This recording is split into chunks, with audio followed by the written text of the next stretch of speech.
खाटू श्याम जी का, जिन्हें आज के समय में कलयुग के कृष्ण कहा जाता है। खाटू श्याम जी वही महान वीर हैं जिन्हें महाभारत काल में बरबरीक के नाम से जाना जाता था। वे भगवान श्री कृष्ण के परम भक्त थे और अपने बल, ज्ञान और भक्ति से समस्त योद्धाओं में श्रेष्ठ थे। उनकी कथा न केवल भक्ति की मिसाल है, बल्कि त्याग, करुणा और सत्य के मार्ग पर चलने की प्रेरणा भी देती है। जन्म और बाल्यकाल महाभारत काल के महान पांडव भीम के पुत्र गदाधर घटोत्कच की शादी राक्षसी कुल की महान नारी मौरवी या अहिलावती से हुई थी। इन्हीं के घर में एक अद्भुत तेजस्वी बालक का जन्म हुआ। नाम रखा गया बर्बरीक। जन्म के समय ही उस बालक के शरीर से सुवर्ण ज्योति निकल रही थी। देवताओं ने आकाश से पुष्प वृष्टि की ओर आशीर्वाद दिया। यह बालक आगे चलकर धर्म की रक्षा करेगा और युगों तक पूजनीय रहेगा। बचपन से ही बर्बरीक असाधारण पराक्रमी थे। उन्होंने युद्ध कला, धनुर्विद्या, तलवारबाजी और दिव्य अस्त्रों का ज्ञान माता पिता से ही प्राप्त किया। कुछ ही समय में उन्होंने 3 ऐसे अद्भुत बाण, तीर बना लिए जो संपूर्ण ब्रह्मांड को नष्ट कर सकते थे और फिर वापस लौट आते थे। उनकी धनुष विद्या इतनी अद्भुत थी कि एक बार में किसी भी लक्ष्य को भेद सकते थे। इसी कारण उन्हें तीनों लोकों का सर्वश्रेष्ठ धनुर्धर कहा गया।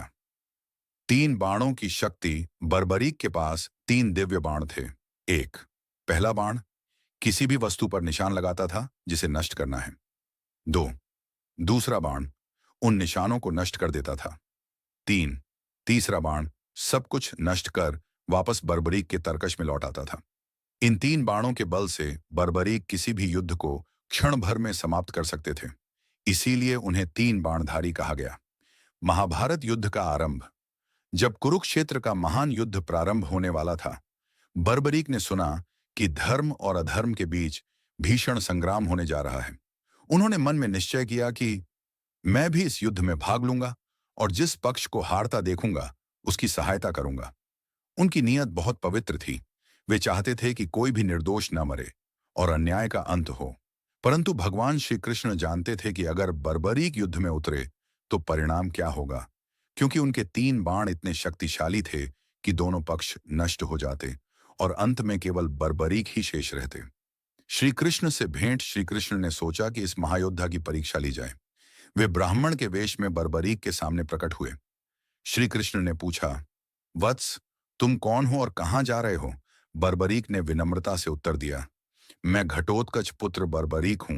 मैं इस धर्म युद्ध में भाग लेने जा रहा हूं ताकि जिस पक्ष की हार हो रही हो उसकी सहायता कर सकूं। श्री कृष्ण मुस्कुराए, पर बेटा, युद्ध में तो एक पक्ष हारता ही है। अगर तुम हमेशा हारने वाले की सहायता करोगे तो अंत में क्या होगा? बर्बरीक बोले, फिर मैं उस पक्ष का साथ दूंगा जो कमजोर होगा, जब तक केवल मैं ही बचा रहूं। यह सुनते ही श्री कृष्ण समझ गए कि अगर बर्बरीक युद्ध में गए तो पूरा संसार नष्ट हो जाएगा। बर्बरीक की परीक्षा। श्री कृष्ण ने फिर बर्बरीक से कहा, वत्स, तुम कहते हो कि 3 बाणों से ही युद्ध समाप्त कर सकते हो, पर क्या तुम यह सिद्ध कर सकते हो? बर्बरीक ने तुरंत सिर हिलाया और कहा, जी अवश्य प्रभु। श्री कृष्ण ने पास में एक पेड़ दिखाया और कहा, इस पेड़ के सारे पत्ते काटो, लेकिन एक भी पत्ता जमीन पर न गिरे। बर्बरीक ने आंखें बंद की, ध्यान लगाया और एक बाण छोड़ा। क्षण भर में उस बाण ने सभी पत्तों को काट कर एकत्र किया। तभी श्री कृष्ण ने मजाक में एक पत्ता अपने पैर के नीचे छिपा लिया, परंतु बाण वहां भी गया और पैर के नीचे घूमने लगा। श्री कृष्ण ने तुरंत पैर हटा लिया और सभी पत्ते एक साथ कटकर नीचे गिर गए। श्री कृष्ण हंसे और बोले, वत्स, तुम्हारी शक्ति अद्भुत है। श्री कृष्ण की याचना, दान दो अपना शीश। अब श्री कृष्ण ने गंभीर स्वर में कहा, वत्स, धर्म की मर्यादा यह है कि युद्ध में केवल वही योद्धा शामिल हो जो किसी पक्ष में निष्पक्ष रूप से न खड़ा हो। तुम्हारी प्रतिज्ञा से दोनों पक्ष नष्ट हो जाएंगे, इसलिए मैं तुमसे एक दान मांगता हूं, तुम्हारा शीश, सिर।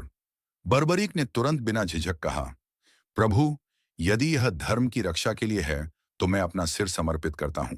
उन्होंने बिना किसी भय या मोह के अपना सिर दान में दे दिया। श्री कृष्ण ने उन्हें वरदान दिया, वत्स,